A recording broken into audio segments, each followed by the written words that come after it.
episode of No Such Thing as a Fish, a weekly podcast. This week, coming to you live from Stockholm!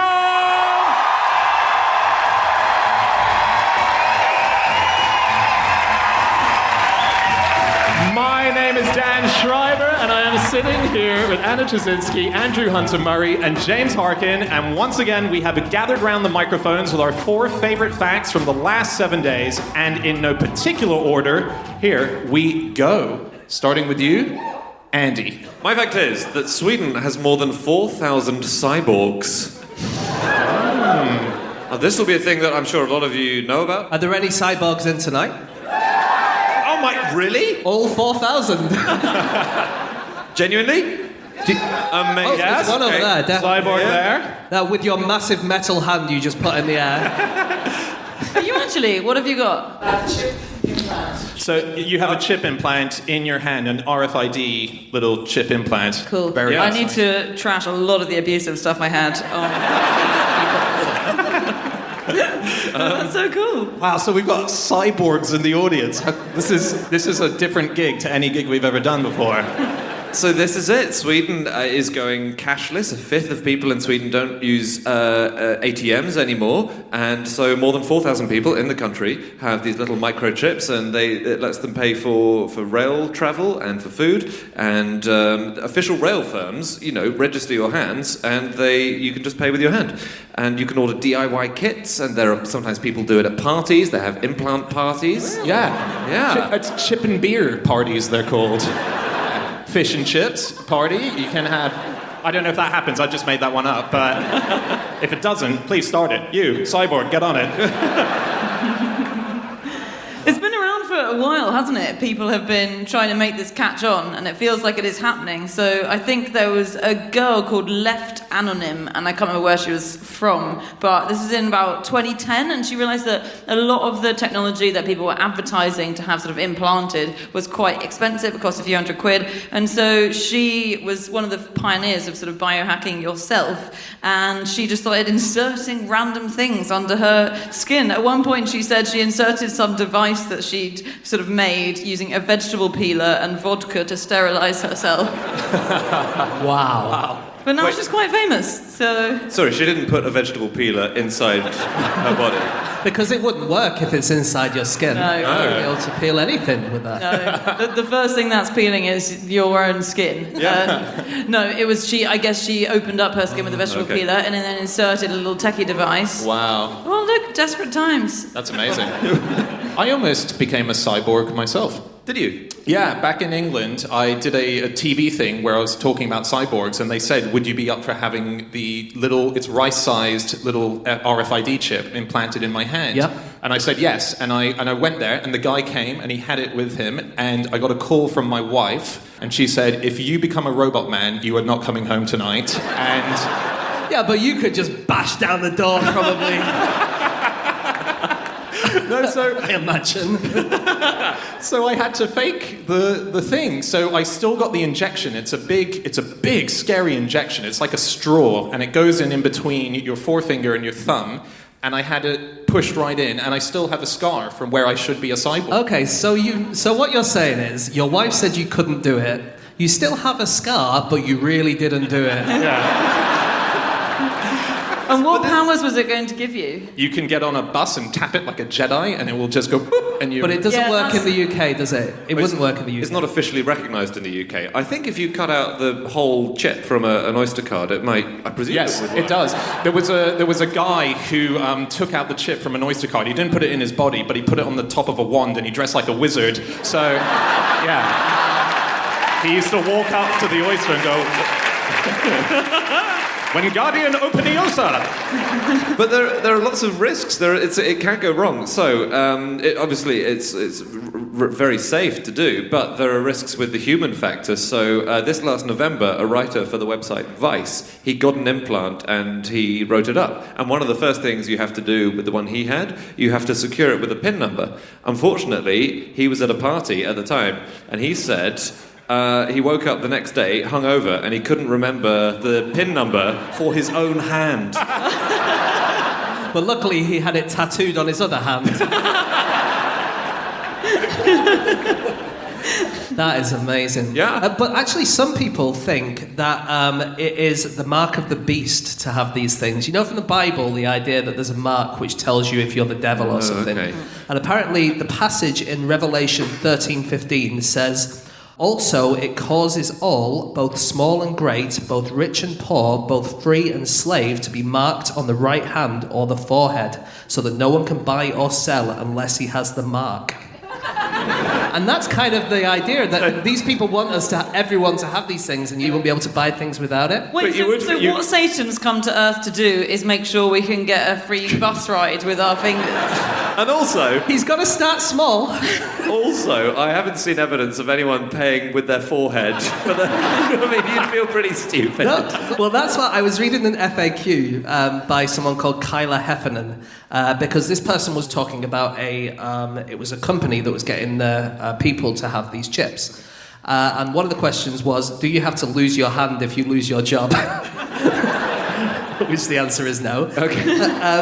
But then she also said to this thing about Revelations, it says it's in your right hand or your forehead, but she says that actually many people get the microchip in the non-dominant hand, so it can't be to do with the devil.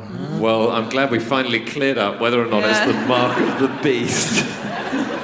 You do get some hacks in the head, though. There's another sort of pioneer of this biohacking is a guy called Neil Harbison, and his device is mostly in his head, and it's actually quite useful. So sometimes these things can correct problems that people have, and so he has achromatopsia, which is like extreme colour blindness. He can't see colour at all. He sees everything in grayscale, and so he's had this antenna sort of implanted, and then it kind of comes over his head, so it looks like he's wearing one of those big reading lights or something. And it's called an eyeborg, and it's mounted into his... Very clever, yeah. And it's mounted into his skull, and basically it receives signals from the visible and the infrared light spectrums, and then it translates them into sounds that he can hear. And so then he can... Because he's an artist, so he needs to be able to paint in the right colours. And so he can match up the colours that he's got labelled with the exact colours that are around him. And it's very cool. And he also says that seeing in grayscale is more of a gift than a curse, because you see much better at night, apparently. So he sees better at night. He has a good memory for shapes, and they're very useful in the military, he claims, because they don't get fooled by camouflage. So they actually get employed sometimes in the military to be able to detect stuff. Because you're not fooled by camouflage if you're not seeing colour. Because you can't see that green, leafy coloured thing looks a lot like all the other leaves. But surely absolutely everything looks like absolutely everything else. You would have thought.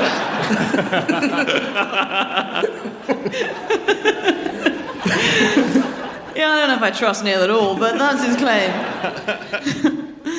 There are smart gravestones these days. So in Johannesburg, sometimes thieves will steal slabs of marble, because they can be very valuable. So these days, the smart graves, they have a microchip in them, and if someone tampers with the smart grave, it sets off an alarm, it calls security, and it texts the relatives of the deceased. I think I would just make it go, woo!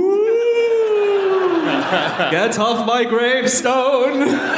You can't text the robber. That only works if the relatives have turned up. Or you mean the gravestone I would make the grave goes? as soon as it gets tampered with. That's even better. It couldn't be that hard to rig up just a single hand about a foot below the soil to just go blah. That is a brilliant idea. Yeah. So good. Yeah.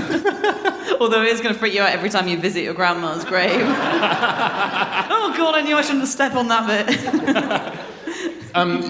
It's very hard to put a microchip of this kind into a starfish, bizarrely. And are they crying out for this biohacking as well? That's why you never see a starfish on the train. It's because it doesn't have the chip. Very sad. That's because you can't get the oyster in there, is that what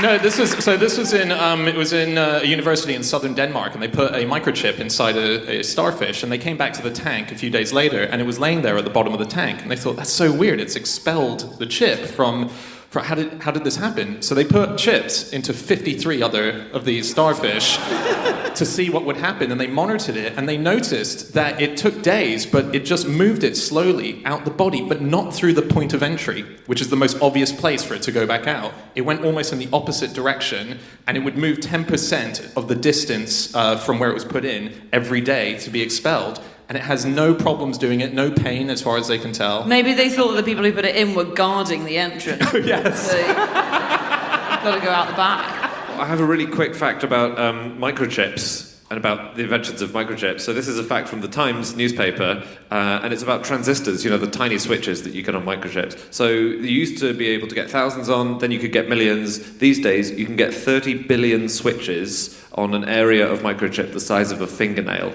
Jesus. 30 billion. Wow. Yeah. So this is the fact from the Times, because obviously, transistors have had to get a lot smaller over the years for this to be possible.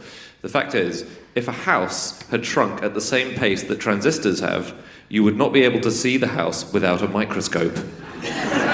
Wow. That's how much they've shrunk over the years. And that is actually a lot like the most expensive flats in London these days. So one tiny thing I wanted to say about biohacking is that it really serves a purpose for people who have had certain problems, as I said before, and it serves a particular purpose if you've had legs amputated or arms amputated and you have prostheses, and this kind of smart technology means that they can be really advanced. So I was looking at some people who've had smart technology implants like that, and there's a personal trainer called Jack Ayres, and he was talking about the different prosthetic legs he has. So there are these companies which provide prosthetics for every occasion, so you can buy a whole bunch. And he said, I've got my water leg that I wakeboard in, I've got my sports leg, which is just a roughy-tufty, smash it up and it won't break. He said he's got an electric leg, which is just for walking, but you don't really run in it. I've got a spare mechanical leg, and then there's a pause, and then he says, of course I've got my most important leg, I've got my wooden pirate's leg. Read that.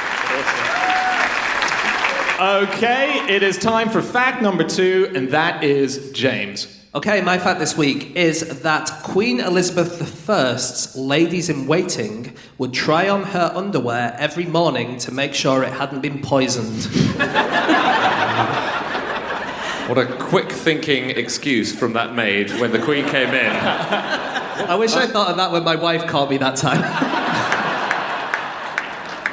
That didn't happen. But how would that work? How long would they have to wear the underpants for before they knew? Good question. So, first of all, it's quite controversial what kind of underwear Queen Elizabeth wore, because it wasn't very common that women would wear underwear in those days, especially not very wealthy women. But we do know, we know according to her accounts that she did have some drawers or knickers, but she definitely had stockings, she definitely had corsets. And in 1560, there was her Secretary of State, who was called William Cecil. She was worried that the Catholics were coming to poison her. And he realised that the back doors of the chambers were kind of places where servants came in and out, and no one really paid attention to the laundresses and to the tailors and the wardrobers. So he thought this was a perfect way that someone would be able to poison her. And so they decided that they were going to do this. And so the ladies-in-waiting would try on the royal underpants, and they would wait to see if there was any burning sensation. They didn't know about thrush back then, so... That would be the worst thing, wouldn't it? If they had thrush and then just someone gets executed. Yeah. Some laundress. Actually, I always think that with food tasters. What if you get your food taster who's allergic to peanuts or something? Yeah. Well, this was the weird thing. The food tasters, they went way further than we would think of a food taster now, just trying it a bit. So they would sometimes kiss and lick the plates and the cups and the cutlery of the king. All his cutlery was pre-licked. All his plates, everything. And apparently they would have to go kissing everything. They had to kiss the tablecloth, the seat, the cushion on the seat, everything. So I think, because Louis XIV employed 324 people specifically for that, didn't he? It takes a big team of people if you've got to lick every bit of cutlery, crockery, and... Dinner's going to go cold if it's one guy. Edward VI of England had servants test his chamber pot to see if it was poisoned. But I don't know how they tested that. Was it splashback that's going to get him? How will that work? Maybe contact. No. I think it was you sneak in, you powder a the toilet seat. lid with something. Yeah. Henry VIII had a similar thing. So the idea is that there are poisons that can leach into your skin if you get your bare skin on them. So he might sit down on the chamber pot and it might come Yes, that way. I remember ages ago on the podcast we spoke about I think it was a king who sat down on the toilet, but there was an assassin underneath who put a sword up his bum. That's a slightly different thing. Like, you're not going round... The king has been poisoned!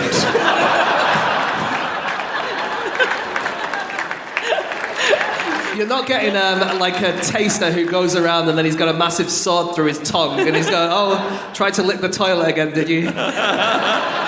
It's true, that's why they call it arsenic, I think.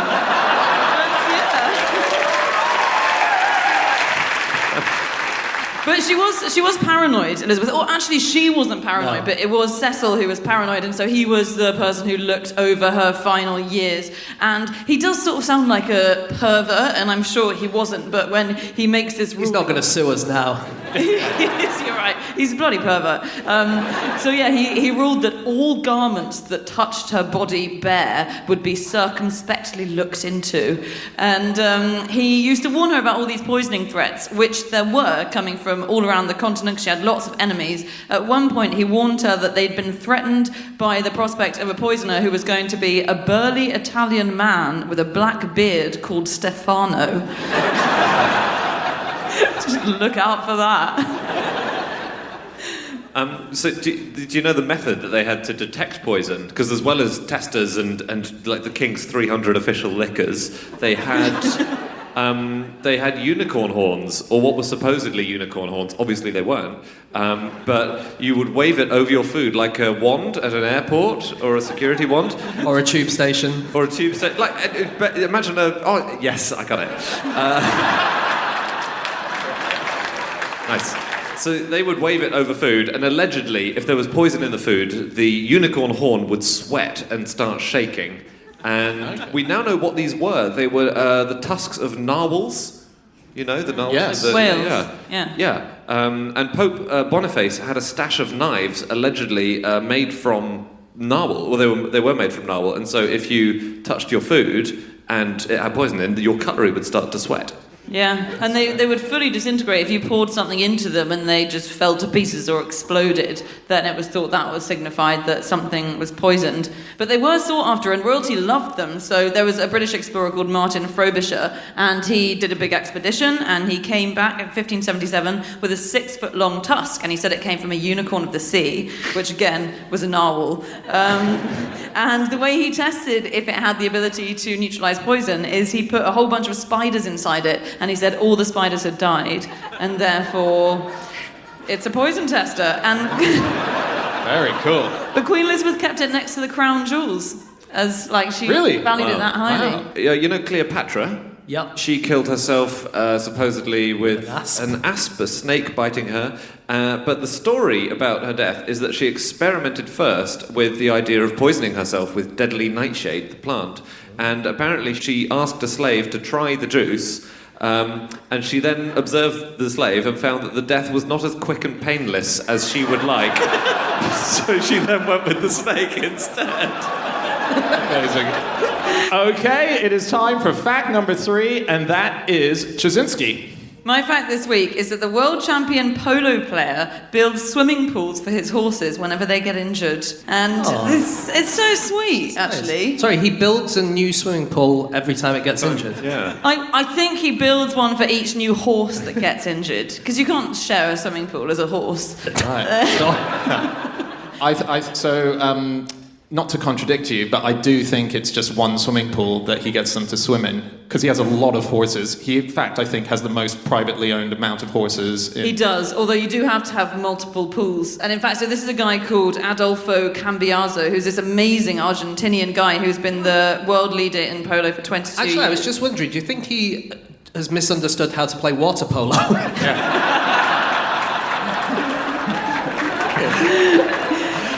Another team drowned again today. Amazing. He's world champion, yet he's never understood the rules. But yeah, he loves his horses, and so he breeds them all the horses that he competes with. He breeds personally, and he grows special grass for them and feeds them this special diet on his massive farms. And he says if they have a little bit of pain or if they have a pulled muscle, then I dig a swimming pool for them where they do laps. And in fact, I emailed today our producer at QI, who is called Piers Fletcher, and he is very into polo. So I was asking him about this, and he was saying this is actually quite common to give top-end horses hydrotherapy. So it's kind of these small pools which are basically like a lock in a canal and with a treadmill at the bottom of them, and they just walk along them and they exercise against the resistance of water. Wow. Or in Piers' case, he used to just pull horses through the middle of a river because that's the poor man's version. That's the way of doing it, yeah. This guy also, he's very big into cloning horses. He's done it many times. He's got one horse that he's cloned 14 times. And because he loves these horses. And what's amazing about this, it's said that this particular horse that he's had done 14 times, that during matches, he'll even swap to a different cloned horse. Whoa. That's like a tennis player changing a racket for the exact same racket. It's weird, the horse swapping. So I didn't realise that in polo you just swap horses constantly. So it's split into these sections called chukkers, and it's sort of between 4 and 8, I think it's about 7.5 minute periods that are called chukkers that constitute a match in polo. And if you're a professional, you'll use at least 1 horse per chukker, sometimes 2, and you'll just quickly go and swap a horse. So yeah, he's got all these clones, and he's constantly like, number 1, number 7, number 5 of the same variety. That's amazing. He's supposed, what was his name, that guy? He's called Adolfo Cambiaso. Oh yeah, he's supposed to be, is he the best polo player in the world? Yeah, Definitely. last 22 I years. read that sometimes he can gallop at 40 miles an hour for the entire length of the polo field, bouncing the ball on his mallet, with no one able to get anywhere near him before he just hits it into the goal. Wow. And the other players like him so much and think he's so great that they'll just watch him play instead of tackling him. That's incredible.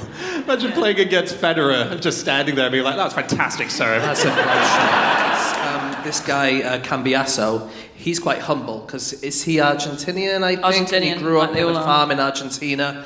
And he was interviewed by the Financial Times in 2011, and he said, I will never be a millionaire, and I don't want to be. And then the reporter pointed out that he is a millionaire. many, many, many times over. There is another kind of polo where you, I don't think, can change your animal halfway through, and that's elephant polo.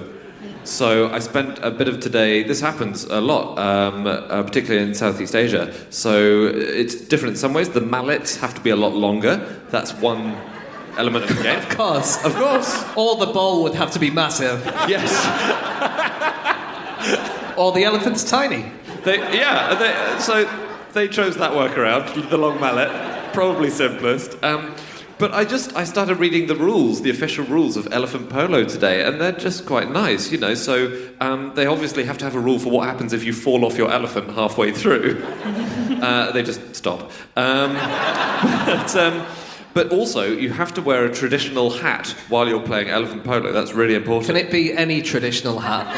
No, it's... Like some people with a sombrero and then...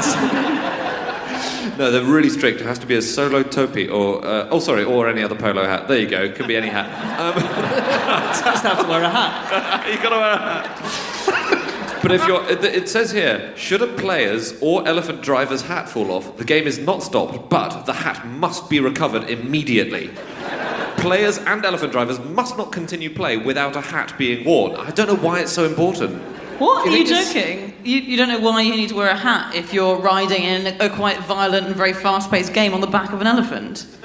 I think it's a protection. It's like a helmet, isn't it? I think it's I like didn't realise that. Okay, yeah.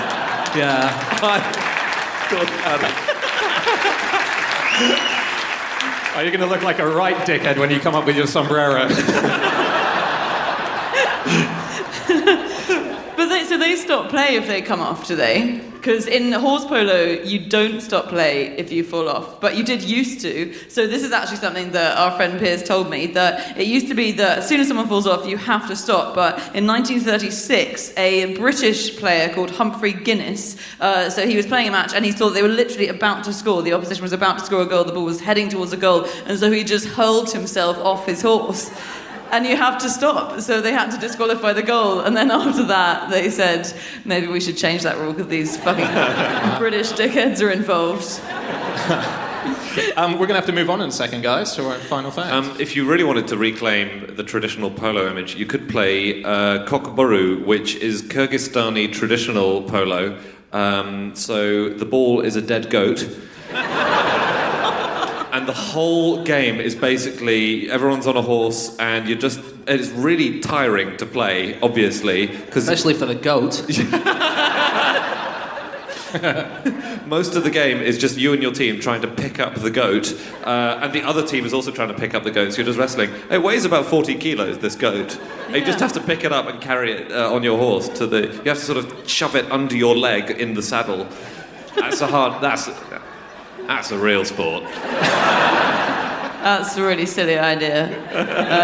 There's also, you can, if you want to stay in the UK, you can play penny farthing polo, which is actually quite a hardcore sport because the world leader, I think, in penny farthing polo is a guy called Neil Lawton, and he's the guy who trained Bear Grylls. So he went up Everest with Bear Grylls. He's been up Everest a few times, I think. He's gone around the whole of the UK on a jet ski. He's flown a dune buggy from London to Timbuktu. He's been on a Shackleton Memorial expedition to Antarctica, and now he is competing in Sussex in penny farthing polo championships. Sad decline. Yeah. Okay, we need to move on to our final fact of the show, and that is my fact. My fact this week is to prevent spoilers getting out, some Game of Thrones scripts were built to self-detonate. Yeah. That's why they all have such bad injuries if you watch it. They've exploded in their hands. Yeah, this was revealed by the guy who played Jaime Lannister in the show. The idea was, unfortunately, it's not as exciting as a Mission Impossible explosion of a script. I haven't seen that. God's sake, Dad. Ah, damn it. Yeah, that's the big bit of the movie. when Tom Cruise's script explodes.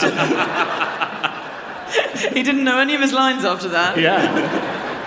But it is a digital script that they all get, and as soon as the scene has been shot, a button gets pressed somewhere, and every single copy disappears, explodes into the cyber web. Yeah.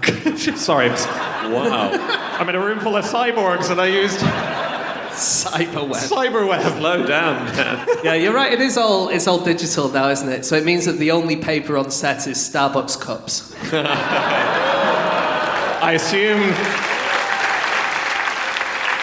I assume that's some sort of spoiler, but I can't work out how. So they have a real problem with their stuff being spoiled. So people fly drones very near where they're filming. And this is a massive problem because they can just spot scenes being filmed and they can find out that way.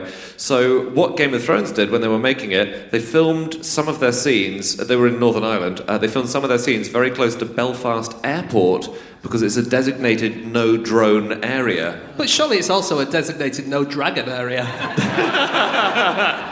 That's true. Wow. Yeah. Is that so? Are there some shots where EasyJet just comes flying past?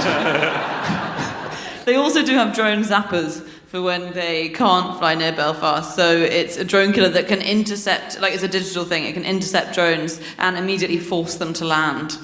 Wow. That's scary. I haven't seen... Game of Thrones is now finished. I have been trying desperately to avoid spoilers. You both have seen it, James and Andy. And I thought... Yeah, it was amazing at the very end when... No. Well, so today I was, again, we're talking about Game of Thrones and spoilers, had to be very careful looking, and I found that, in fact, in America, there is a thing whereby if you don't like someone, you can have this website called spoiler.io send a spoiler anonymously to someone that you hate. Yeah. That's terrible. Yeah. It costs 99 pennies American to do this, and you give them the number. And there's an FAQ that I read on the page for how does this work? And so what inspired you to do this? They said that it was a lady who had done this with an ex-boyfriend who she hated so much that she just kept texting him Game of Thrones spoilers. And he thought that was amazing, I just need to do that. And the final question of the FAQ is, how do you sleep at night? And the guy wrote, pretty well, actually. I have a machine that simulates the sounds of the ocean. So he's fine. Now, here's the shit thing. I went to check out the site, and right at the top was the spoiler of how it all ends. And I now know. Yeah. Why would you do that? Right. I didn't set up the site. And I guess you weren't going onto the site in order to spoil your wine. You know, that's fair enough. Yeah. That's on them. The worst people for spoilers are the actors in these shows, aren't they? Yeah. They are not to be relied upon. So apparently Robert Downey Jr. is a particular bad one. So he was involved when he was writing on a film a couple of years ago, and they actually made fake scenes for him to help write without his knowledge so that he wouldn't give away the actual plot spoilers. Yeah. There's a guy called Tom Holland who I think plays Spider-Man, and well, you're not going to like him so much after this. He's so not trusted because he's leaked so many plot twists in the past that he's never given full scripts to act out. He's just given the scripts bit by bit, and he's also made to act out a whole series of fake scenes so that he doesn't know which is real and which isn't. No, but it's not even that. Even in the real scenes that they're filming, a lot of the people that he fights are CGI characters. They don't tell him who he's fighting in the CGI, in the real scene. He'll be like, who am I fighting? They're like, you don't need to know. And he'll say, well, what shall I do? Just make some kick moves and stuff. But how big is he? They'll give it away. We can't tell you. So he has no, because he is very famous for consistently. He says that he has to act opposite a tennis ball sometimes. That's just what they use to show him where it is. They're all terrible. The Avengers, they're basically terrible at spoilers, aren't they? Because even so Mark Ruffalo, for instance, complained that he had to do 5 different endings for Avengers Endgame so that he wouldn't know which one was the real one. Although, in fairness, he did once accidentally live stream the first 20 minutes of Thor Ragnarok on Instagram.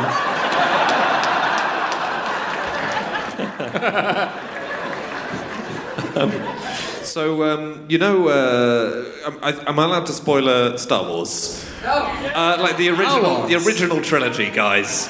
You've had time to see it. So, this is the really weird thing. About 2 years before the second Star Wars film was released, Dave Prowse, who was the huge guy who was the physical body of Darth Vader, he was speaking at a sort of fan event. He was speaking to over 1,000 fans, and he started just imagining what's going to happen in the next few films. And he joked that at the end of the third film, it would be revealed that Luke and Darth Vader were father and son. He revealed this 2 years before the film came out. Wow. No one knew at this point. Wait, so he that wasn't a coincidence. He had been told. Know. Oh, he didn't know. Really? He had no idea. Wait, so was it possible that they stole that idea off him? Probably. Amazing. He wrote an autobiography which was called Straight from the Force's Mouth. Which is good. But I thought a better title would have been The Empire Strikes Hardback. That would have been... And I told that to someone who met him, and he went, Apparently. Yeah. Token attempt at being polite from him there. Spoilers, obviously, it's hugely irritating if you follow something and you have a spoiler get told to you, and it can really bring up anger. And in fact, there was a story that was in the paper a few years back where in Antarctica, 2 Russian science researchers who were living there was a stabbing incident, and the reason was because one of the science colleagues kept revealing the ending of all the books that this guy was planning to read. And it got so aggravating that he stabbed him. The guy survived, but yeah, that's...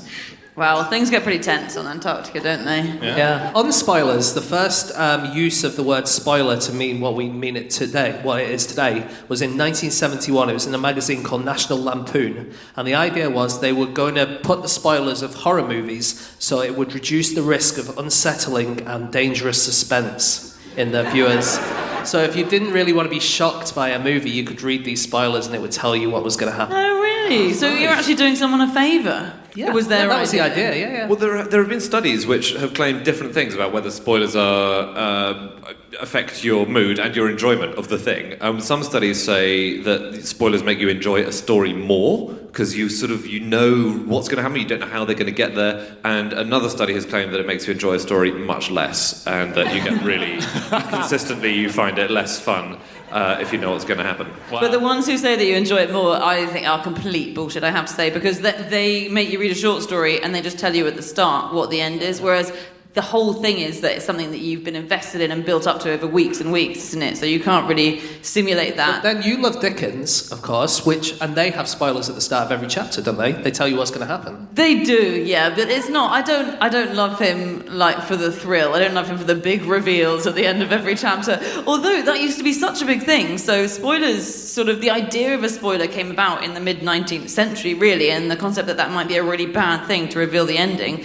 But just before that, Dickens was writing The Old Curiosity Shop, and I'm really sorry if you haven't read this, but I'm afraid you're too late. So there's this little Nell is perilously ill at one point in The Old Curiosity Shop, and you probably know it was released in installments, and the installments got to America after they had been released in Britain, and people were so desperate to know what happened to little Nell, because they just knew that she was ill, that whenever the British people arrived in the New York docks and started disembarking the ships, they would riot. They would literally riot at the docks, begging them to tell them what had happened to little Nell, and they'd be screaming, is she alive? Is she alive?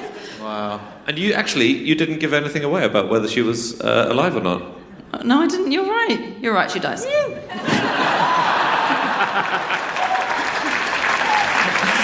We're going to have to wrap up very shortly, just guys. a couple of really quick things about Game of Thrones. Yeah, let's go for it. So this is, I can't quite believe this, but so a lot of it's filmed in Northern Ireland because it has the right kind of terrain and stuff. According to the LA Times, almost 1% of the population of Northern Ireland has been an extra in Game of Thrones. Wow. And it's 1.9 million people who live there. I've got a friend who was in Game of Thrones, really? And he was there the whole time, and literally you cannot see him at all in the movie because they just had so many extras, and the battle scenes are so massive. Yeah. So I've seen him dressed as a Dothraki, but we just never saw him on screen at all. Right. And believe me, we tried. In China, it's very common that people will download it illegally. And that's because you can watch it legally, but China disapproves of all sex, violence, and supernatural horror. So, in 2014, one internet person said that, okay, they've cut all the fight scenes, all the nude scenes, all the dragons. I guess that's okay if all you want to watch is a medieval European castle documentary. That's so good. And you're playing it pretty fast and loose with the word documentary, I think. Yeah. I like that initially it was meant to be a short story. No, really? When he started writing it, he thought this is going to be a great short story. And then he's like, whoa, this is still going. What's going on here? And here we are, all these years later. One of my favorite things is that during the filming, this is just a little filming fact about it, Emilia Clarke, who played Mother of Dragons, she was doused in so much fake blood during a scene where she has to eat a horse's heart, that during a break, when she went to the toilet, she was so covered in this blood that she couldn't get herself off the toilet. She was stuck there the blood had sort of just congealed. If only she'd had a toilet tester. Yes. Does she die in the end via sword up the bum by any chance? Don't tell me. Imagine if the answer was yes. That's how they all die. That would be amazing. That would be incredible. If there's just one character that you never see, but he's just a serial sword up the bum murderer. The licker. He's the only other guy who survived. Never see him because he's busy licking shit all over. Okay, that is it. That is all of our facts. Thank you so much for listening. If you would like to get in contact with any of us about the things that we have said over the course of this podcast, we can be found on our Twitter accounts. I'm on @Schreiberland, Andy. @AndrewHunterM. James. @James Harkin. And Shazinski. You can email podcast@qi.com. Or you can go to our group account, which is @NoSuchThing. Or you can go to our website, NoSuchThingAsAFish.com. We have all of our previous episodes up there. We have tour dates, all the links to our upcoming tour dates, and we also have a few bits of merchandise. Thanks so much, Stockholm. That has been amazing. That has been awesome. We'll see you again. Good night.